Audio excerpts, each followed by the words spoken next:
Salut à tous, c'est Lunaris. Aujourd'hui, le test du Daon Xiao E7.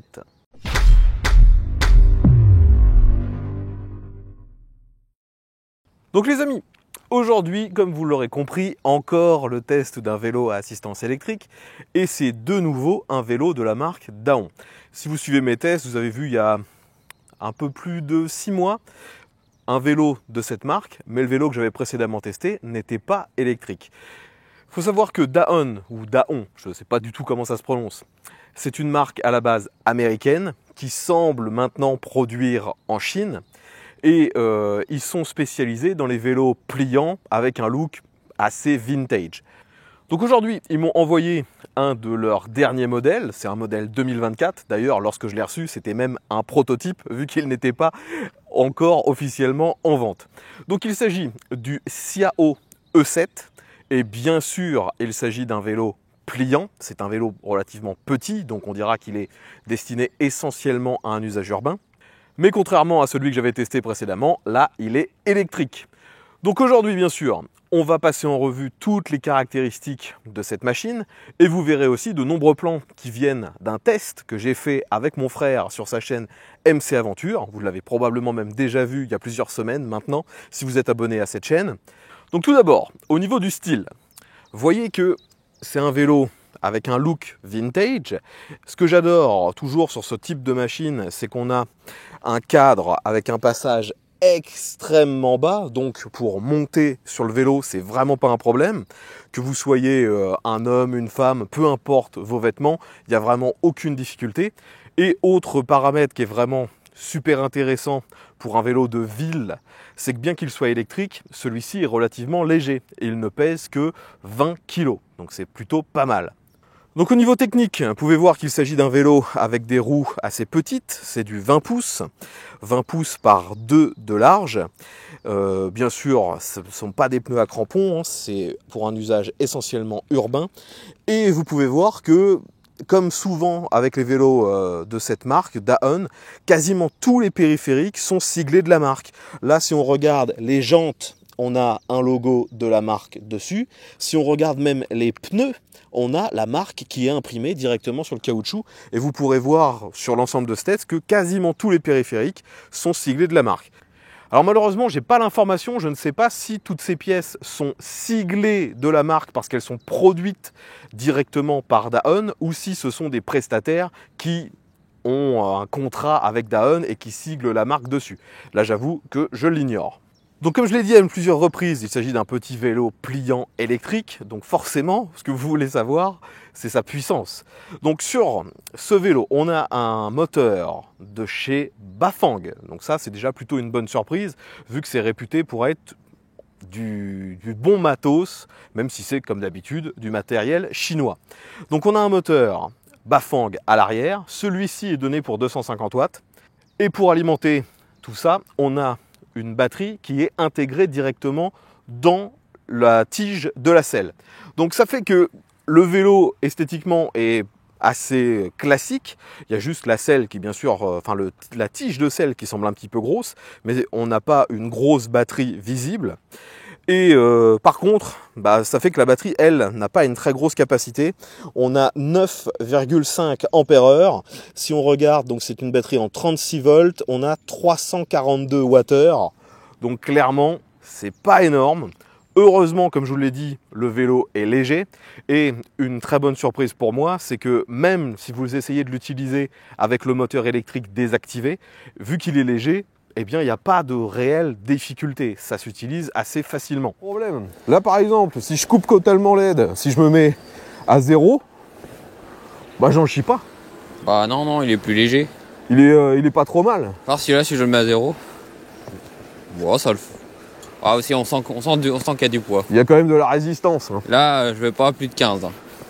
Après, bien sûr, hein, on l'a essayé avec mon frère, bien sûr, avec l'électricité, on l'a mis même dans des conditions en dehors de ce pourquoi il est conçu. Il est conçu pour la ville. Nous, la première chose qu'on a faite, c'est essayer de prendre une forte côte, voir comment ça se passait.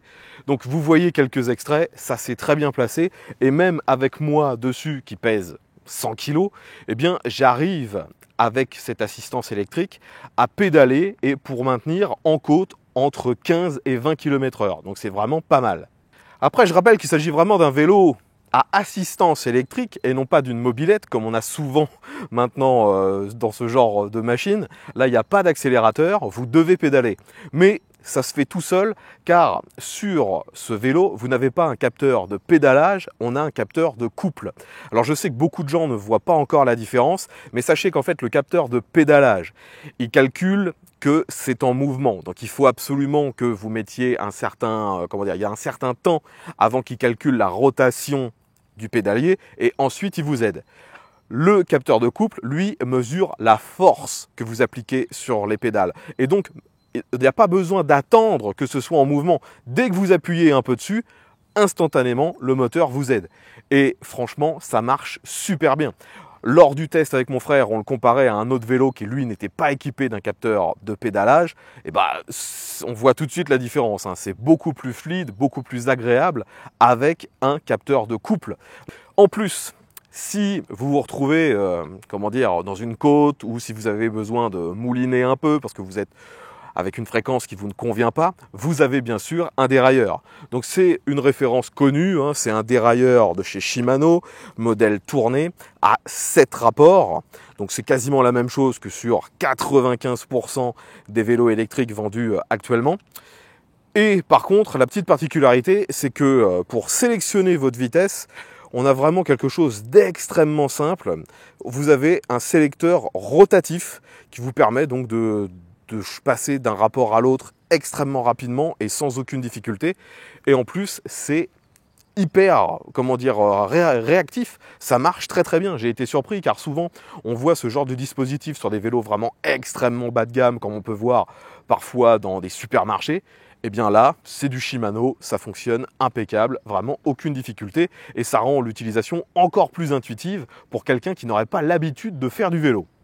Bon, comme je vous l'ai dit, Dahun, ils sont spécialisés dans les vélos vintage. Donc on retrouve des périphériques qui peuvent sembler anachroniques en fait. On se demande ce qui leur est passé par la tête, mais finalement, à l'usage, tout fonctionne bien.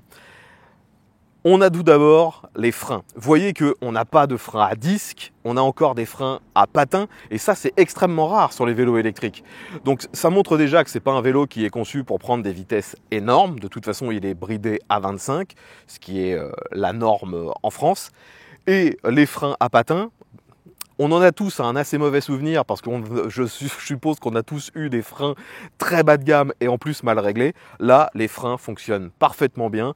On l'a essayé de nouveau avec mon frère, même dans les fortes descentes, même en montant à 30-40 km/h. Eh bien, quand on veut s'arrêter, il n'y a vraiment aucune difficulté. La sensibilité est plutôt bonne, le matos est de qualité. Vous voyez qu'en plus, tout est esthétiquement bien intégré au niveau du vélo. De nouveau, on sent que c'est fait pour être un peu joli et n'ayez aucune crainte. Ce freinage à patins fonctionne finalement aussi bien que les freins à disque des autres vélos. C'en est même surprenant. Bon, nous voilà maintenant dans une petite descente. Donc là, on va essayer de voir si avoir des freins à patins, si c'est problématique ou pas. Ah, si tu finis en vrac, c'est que c'était problématique. Si tu t'arrêtes, c'est que c'est pas problématique. Bon, là, pour l'instant, je suis à 20 km/h en descente. J'essaie de m'arrêter. Frein arrière, ça freine un peu. Frein avant. Ouais, franchement, là, c'est l'impression d'être sur une moto, parce que le frein avant est vraiment beaucoup plus perf que l'arrière, quoi. Pour continuer sur les aspects pratiques et un peu vintage, voyez que pour ne pas se salir avec la chaîne, ils ont mis un petit carter en plastique qui couvre complètement la chaîne. Donc comme ça, vous êtes sûr de ne pas avoir vos vêtements qui viennent frotter dessus. Personnellement, je trouve que les autres marques devraient s'en inspirer, surtout que ça ne doit pas coûter bien cher. Vous avez également de gros garde-boue. Personnellement, on l'a utilisé alors que la météo est pas forcément au mieux et on n'a jamais eu la moindre projection. C'est impeccable. Et de nouveau, pour que ce soit pratique en ville, vous voyez qu'on a un support de bagages qui supporte jusqu'à 10 kg et on a aussi directement un système avec un tendeur. Donc ça, c'est vraiment impeccable. Vous n'avez pas à vous soucier d'emporter du matériel. Tout est directement intégré. Donc ça, c'est vraiment impeccable. Bon, finalement, J'ai trouvé énormément de bons côtés sur ce vélo, je trouve plutôt joli, même si je suis déçu qu'ils le vendent uniquement dans ce coloris. J'aurais préféré qu'on ait le choix, là c'est uniquement dans ce gris-bleu, c'est un peu dommage. Je préférais par exemple la couleur du précédent Daon que j'avais testé, qui avait une couleur métallisée verte, que je trouvais beaucoup plus jolie. Enfin, ça c'est juste mes goûts personnels. Maintenant, ce vélo, bien qu'il soit agréable à utiliser, suffisamment performant, il a quand même quelques petits défauts, quelques manquements sur l'équipement. Déjà pour un vélo fait pour la ville, je trouve qu'au niveau de l'éclairage, c'est pas terrible. On a, vous voyez, uniquement une petite lampe à l'avant, et en plus il n'y a pas de bouton dédié pour l'allumer, il faut rester appuyé sur plus. Bon, c'est quelque chose d'assez courant sur les vélos électriques, mais je préfère quand il y a un bouton dédié. Et il n'y a pas d'autre éclairage sur ce vélo. Il n'y a pas d'éclairage à l'arrière. On a juste des catadioptres dans les roues, sur les pédales et un gros catadioptre à l'arrière. Et franchement, je trouve ça dommage. D'autant plus qu'on a de l'électricité qui est directement donc dans la batterie. Je trouve qu'ils auraient pu très bien intégrer une petite lampe au minimum directement sous la selle, ce qui aurait été alimenté par la batterie principale. Donc ça, c'est quelque chose que je regrette, ça manque d'éclairage. Ensuite, l'autre truc que j'ai pas trouvé au top, bien que ce ne soit pas catastrophique non plus, le confort. C'est un vélo de ville, donc il est dépouillé, il est petit, il est léger, mais il n'a pas de suspension. Vous voyez que ce soit la fourche à l'avant ou le cadre, tout est rigide.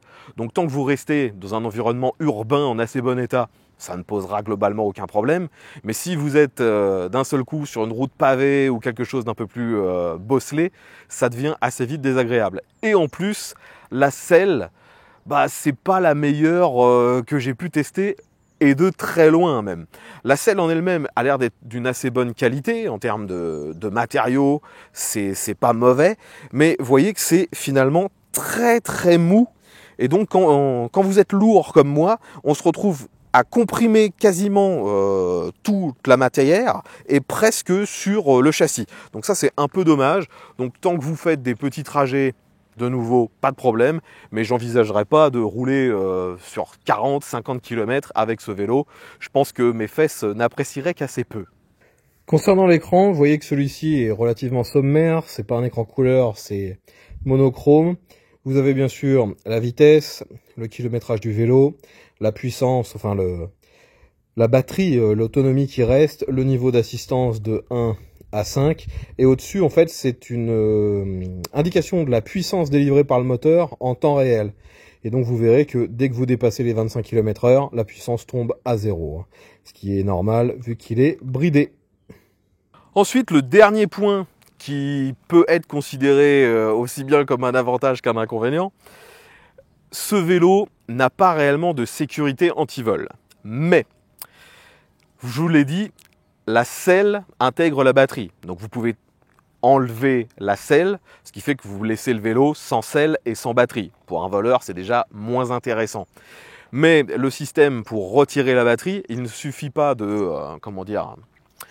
d'utiliser la petite bague qui sert à régler la hauteur de selle, comme ici. Il faut également enlever la connexion électrique qui se trouve tout en bas du cadre.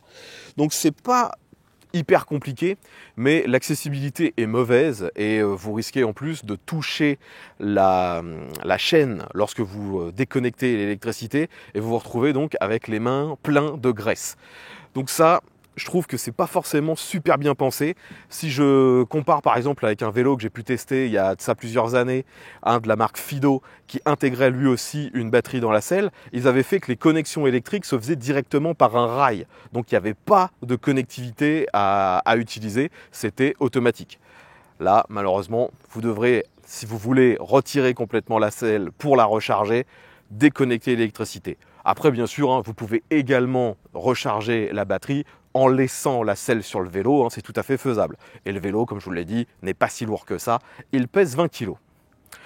Pour finir, il faut bien sûr qu'on parle de l'aspect pliant. Donc vous le voyez en vidéo, je l'ai plié, je l'ai redéplié. Le système est relativement simple. On a la possibilité de gérer la hauteur de la selle, de gérer la hauteur du guidon. Le guidon se tourne sur lui-même si nécessaire. Le cadre se plie en deux et le vélo est relativement léger. Donc si vous voulez le transporter, franchement, il n'y a pas réellement de difficulté. C'est de nouveau le point fort et la caractéristique première des vélos de cette marque. Les amis, il est temps maintenant pour moi de conclure sur ce Xiao E7. Donc personnellement, je ne trouve pas que ce soit un mauvais vélo, loin de là. Il est même plutôt agréable, voire très agréable lorsqu'on l'utilise dans les conditions pour lesquelles il a été conçu, c'est-à-dire en ville. En dehors de la ville, malheureusement, ça se dégrade très vite et on voit bien les limites de ce genre de mini vélo pliant. Mais là où je ne peux pas réellement donner un avis définitif sur cette machine, c'est tout simplement car je ne connais pas son prix. Si vous avez vu le précédent test du vélo de chez Dahun, je vous avais dit que je ne connaissais pas le prix car ce n'était pas vendu en France et que j'avais même pas trouvé de site où c'était réellement vendu. Eh bien, j'ai exactement le même problème pour ce Xiao E7. Ils me l'ont envoyé en tant que prototype, ils m'ont dit de sortir le vélo, le test au mois de mars. Et depuis, j'ai beau surveiller les informations, eh bien, il n'y a toujours pas de prix, il n'y a toujours pas de lieu où c'est distribué. Je ne sais même pas si ce sera réellement officiellement distribué en France. Il semblerait que le prix devrait être aux alentours des 1500 €, parce qu'ils ont déjà d'autres modèles assez approchants qui sont vendus actuellement à ce tarif-là dans d'autres pays, pas en France. Donc je ne sais pas quel sera le tarif officiel de ce modèle. De toute façon, à chaque fois, les vélos de cette marque sont relativement chers. Et en plus, là, électrique avec un capteur de couple, forcément, il ne fallait pas s'attendre à ce que ce soit donné. Néanmoins, si c'est réellement dans les 1500 €, je trouve ça quand même cher pour un vélo de ce genre. Quand on voit les dingueries qu'on peut avoir chez la concurrence, bien sûr qu'ils ne sont pas au même niveau de finition, mais là, le tarif performance-prix n'est pas forcément intéressant. Enfin voilà, tout ce que je pouvais vous dire sur ce Xiao E7. Si vous, de votre côté, vous avez des questions ou d'autres informations complémentaires, n'hésitez pas, l'espace commentaire est là pour ça. Je vous remercie de nouveau d'avoir regardé ce test. S'il vous a plu, un petit pouce vers le haut. Je vous invite, comme d'habitude, à partager la vidéo sur les différents réseaux sociaux. Et je vous dis à bientôt. Ve à tous!